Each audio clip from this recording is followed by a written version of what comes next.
Você acredita que está obedecendo a Deus só porque entrega 10% do seu salário todo mês? E se eu te dissesse que o verdadeiro dízimo bíblico não tem nada a ver com o que a maioria das igrejas ensina? Calma, não pare aqui. A verdade é que há segredos escondidos nas Escrituras que foram ignoradas por séculos. E isso pode estar afetando sua vida espiritual, financeira e emocional mais do que você imagina. Não se trata de dar mais, nem de parar de dar. É muito mais profundo que isso. O que a maioria chama de fé, talvez seja apenas medo disfarçado. E o que muitos pregam como obediência, pode ser uma manipulação coberta de versículos. Você está pronto para questionar aquilo que você ensinou como absoluto? Prepare-se, porque o que você está prestes a ouvir pode abalar quem cresceu, acreditando que, sem o dízimo, Deus te amaldiçoa. Mas, e se essa afirmação nunca foi feita para você, cristão da Nova Aliança? Fique até o final. Esse vídeo pode destruir uma chave que a religião escondeu de você por toda a vida. Mas antes, quer descobrir mais sobre os mistérios e curiosidades da Bíblia? Inscreva-se agora no nosso canal e ative o sininho para não perder nenhum conteúdo. Abraão não fez ordens quando separou parte do que tinha e entregou a Melquisedeque. Ele não estava sendo coagido, tampouco tentando barganhar vitórias. Era gratidão pura, nascida de um coração que reconhecia o verdadeiro dono de tudo. Ali, naquela cena silenciosa e poderosa, havia mais do que uma oferta. Havia revelação. O que moveu o patriarca não foi medo, nem cálculo, mas a certeza de que o céu tinha se manifestado em sua vitória. A entrega foi resposta, não moeda de troca. O curioso é que isso aconteceu antes mesmo da lei existir, o que desmonta a ideia de que o dízimo nasceu como princípio. Foi um gesto espontâneo, quase poético, que dizia: "Tu és digno." Nenhuma placa, púlpito ou doutrina, só fé viva. Em Gênesis, tudo começa com relação, não obrigações. Abraão, o homem de fé, agiu por inovação, não por tradição. E é aí que muitos se perdem hoje, trocando intimidade por liturgia, presença por performance, coração por percentagem. E se parássemos por um segundo para perceber que o primeiro dízimo da Bíblia não foi cobrado? Não houve sistema, templo, muito menos ameaça. Houve percepção, e onde há percepção da glória, há resposta generosa. O gesto de Abraão ecoa até hoje como uma chave espiritual escondida. Ele não esperava retorno imediato, nem promessa de multiplicação financeira. A maior riqueza já foi entregue, o favor divino. O restante era apenas consequência. A igreja, muitas vezes, ensina o dízimo como um mandamento inflexível, mas esqueceu sua origem relacional. O coração generoso vem antes do valor doado. Quem entende isso, muda a forma como vê Deus, e não mais como um cobrador. Mas quem foi esse tal de Melquisedeque, que surge do nada e alguma sem explicação? Pois é, tem algo aí que foi ocultado pelas gerações. E o próximo capítulo desta história, guardado sob véus de religiosidade, muda tudo o que pensamos sobre o dízimo como lei. Quando a lei foi estabelecida por Moisés, o dízimo deixou de ser apenas expressão de gratidão e passou a ter função prática. Era alicerce de uma estrutura social e espiritual, uma forma de garantir a justiça em uma nação que Deus estava se formando do zero.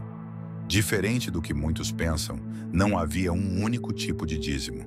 Eram pelo menos três: o dízimo levítico, o festival e o dízimo para os pobres. Sim, Deus lembrou em alegria, celebramos e cuidado com os necessitados. Tudo embutido na entrega. Os levitas, por exemplo, não tinham herança de terra e dependiam dos dízimos para viver. Não era luxo, era sustentado.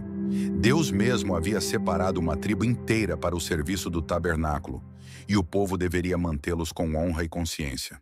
E o mais interessante, a cada 3 anos o dízimo ia direto para os pobres, órfãos e viúvas. Isso revela um Deus que sempre teve um olhar atento para os vulneráveis. O dízimo não era só vertical. Ele tinha um profundo impacto horizontal. Nos dias de hoje, pouco se fala sobre esse aspecto comunitário do dízimo. Parece que tudo foi limitado a uma matemática espiritual entre você e o céu. Mas na Torá, o dízimo era a compreensão de um ecossistema divino de justiça e comunhão. Em Deuteronômio, Deus não apenas ordena a entrega, mas também ensina a comemorar com o que foi separado. Imagine só, uma parte do dízimo era usada em festas religiosas, como Páscoa e tabernáculos. Havia propósito, mas também havia prazer. É aqui que percebemos que o dízimo bíblico não era um fardo, mas um sistema de redistribuição guiado por princípios celestiais. O problema é quando esse sistema é esvaziado de seus valores originais e usado apenas como cobrança institucional. Mas, e quando o povo começou a seguir esse sistema? O que Deus fez? O que ele disse? Porque a forma como ele respondeu revela algo muito mais profundo sobre o seu coração e sobre o que realmente estava no jogo além do valor entregue.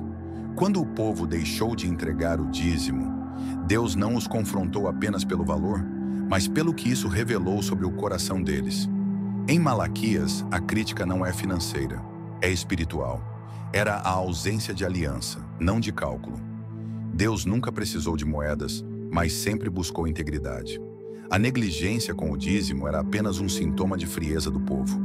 Era como se o altar estivesse cheio, mas o coração deles vazio. A lógica divina é clara. Quando há justiça, há provisão. Quando há compaixão, há colheita. O dízimo não era uma pesquisa contábil.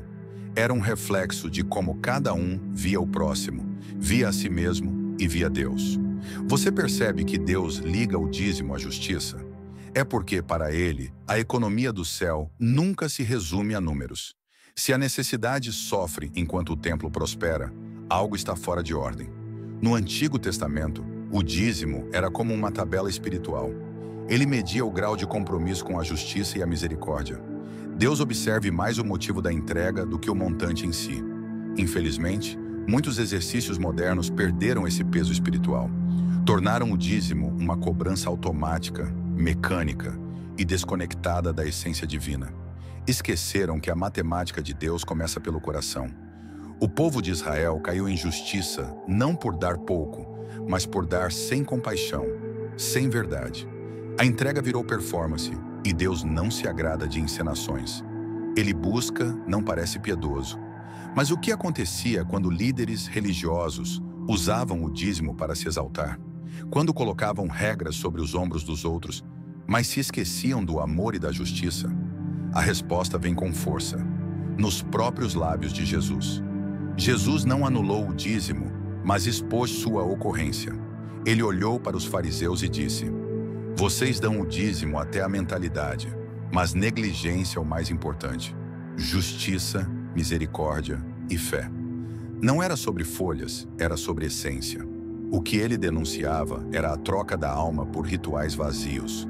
Os líderes se orgulhavam das entregas exatas, mas oprimiam os humildes. Desprezavam os doentes e agiam como se Deus fosse cego aos interessados. Para Jesus, a oferta que não vem do amor é barulho. Quando o templo se torna palco e a piedade vira performance, o céu se fecha. O dízimo, do jeito que eles fizeram, era moeda de vaidade, não de estímulo. E veja que forte, Jesus os chama de hipócritas. Eles sabiam a lei de cor, mas ignoraram o espírito da lei. Entregavam 10%, mas retinham 100% da empatia, da compaixão, da fé verdadeira. Ele não rejeita a prática, mas enfrenta a motivação. Porque dar dízimo sem viver o amor é como acender velas num quarto escuro, esperando que o cheiro compense a escuridão. E o reino não funciona assim. Jesus andava com o que nada tinha a oferecer, e ali revelava a verdadeira espiritualidade. Os que mais ouviram dele não eram os grandes dizimistas, mas os corações quebrantados. Isso por si só já quebra muitas narrativas atuais. O dízimo nas mãos dos fariseus virou símbolo de status religioso. Mas nas palavras de Jesus, ele deveria ser apenas mais um reflexo da justiça vivida no dia a dia. Não um troféu, mas um testemunho. E se no tempo de Jesus os líderes já manipularam o sagrado, o que dizer de hoje? Será que ainda usaremos o dízimo como instrumento de poder, medo ou controle? Há algo nisso que o Novo Testamento começa a revelar e que a maioria nunca viu. No Novo Testamento, o silêncio sobre as obrigações do dízimo é garantido. Nenhuma carta apostólica exige 10% como regra, e nenhum líder do Evangelho ameaça os fiéis com maldição por não entregá-lo. Isso deveria nos fazer pensar.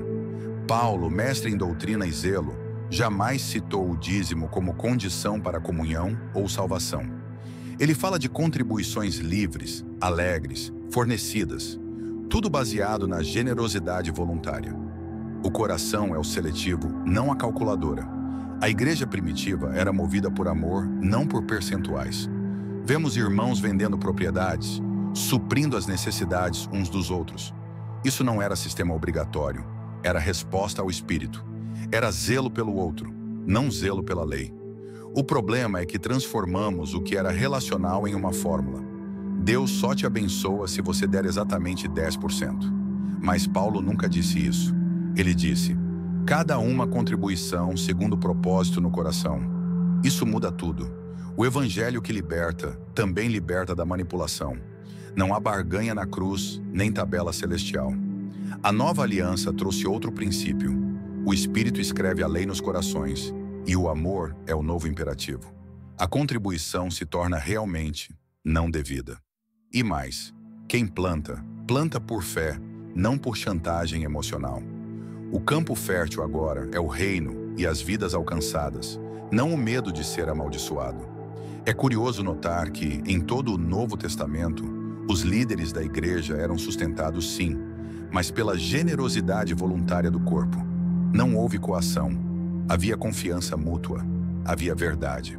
Mas e quando se exige o dízimo como mandamento, sem esse espírito? Quando se diz que, sem ele, Deus fecha os céus? Algo está sendo invertido, e na próxima chave que vamos destravar, vai expor esse problema ainda mais profundamente. A verdadeira entrega nasce de dentro. Quando o amor invade o coração, a mão se abre naturalmente. Não é por medo de maldição, nem por desejo de multiplicação automática. É por reconhecimento da graça. Paulo ensinou aos coríntios, Deus ama quem dá com alegria. Essa frase carrega uma revolução silenciosa. Deus não está atrás do seu dinheiro, mas do seu coração. E um coração grato é sempre generoso. O medo nunca foi uma boa moeda para o reino. Deus não opera por intimidação. O verdadeiro evangelho liberta da culpa e ativa a consciência. E uma consciência tocada por Deus responde com generosidade espontânea. Você não precisa entregar para merecer algo, porque Cristo já entregou tudo. E quem entende isso, muda o seu porquê. Dá, não para obter, mas porque já recebi algo que dinheiro alguma paga. Oferta não é contrato, é culto. Não é depósito para garantir vitórias, é expressão de rendição. O altar nunca foi balcão de negócio, mas lugar de entrega. Onde há amor, a entrega sincera, sem precisar forçar. Na nova aliança, a contribuição é fruto da intimidade, não de uma esperança. A medida é o amor, não o medo. O coração que entendeu a cruz se torna generoso, sem precisar de ameaças. Mas muitos ainda confundem o temor de Deus com o pavor de ser punido. E os líderes, muitas vezes, alimentam esse medo para manter o controle. Quando a fé vira chantagem, o espírito se entristece e o povo adoece. E se o amor é o motor da entrega, o que dizer dos sistemas que giram ao redor da culpa? O que acontece quando a graça é usada como isca e o medo como freio?